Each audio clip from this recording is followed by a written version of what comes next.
କାହାଣୀଟି ହେଉଛି ଚତୁର ବିଲୁଆ। ଦିନକର ଘଟଣା। ଜଙ୍ଗଲରେ ଗୋଟେ ବରଗଛ ଥିଲା।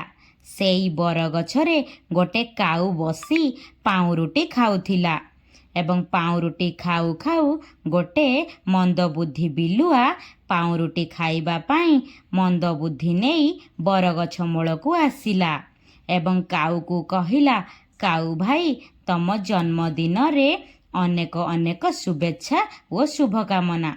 ହେଲେ ପାଉଁରୁଟି ଖସିଯିବା ଭୟରେ କାଉ ଜମା ପାଟି ଖୋଲିଲାନି।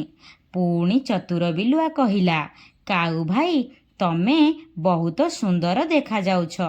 ତୁମେ ଜଙ୍ଗଲରେ ସବୁ ପକ୍ଷୀମାନଙ୍କର ରାଜା ହେବା ଉଚିତ। ତମେ ମଧୁର ସ୍ୱରରେ ମୋ ପାଇଁ ଗୋଟେ ଗୀତ ଗାଅନ୍ତନି? କାଉ କ'ଣ କଲା ନା ବିଲୁଆ ଠାରୁ ତାର ପ୍ରଶଂସା ଶୁଣି ନିଜକୁ ଆଉ ସମ୍ଭାଳି ପାରିଲା ନାହିଁ। ଆଉ ବିଲୁଆକୁ କହିଲା, ଧନ୍ୟବାଦ। ଧନ୍ୟବାଦ କହୁ କହୁ କାଉ ପାଟିରୁ ପାଉଁରୁଟି ଖଣ୍ଡକ ଗଳି ପଡ଼ି ବିଲୁଆ ପାଖରେ ପଡ଼ିଲା। ଚତୁର ବିଲୁଆ ଶୀଘ୍ର ସେଇ ପାଉଁରୁଟିକୁ ନେଇ ସେଠାରୁ ଜଙ୍ଗଲ ଆଡ଼କୁ ଦୌଡ଼ି ପଳାଇଲା।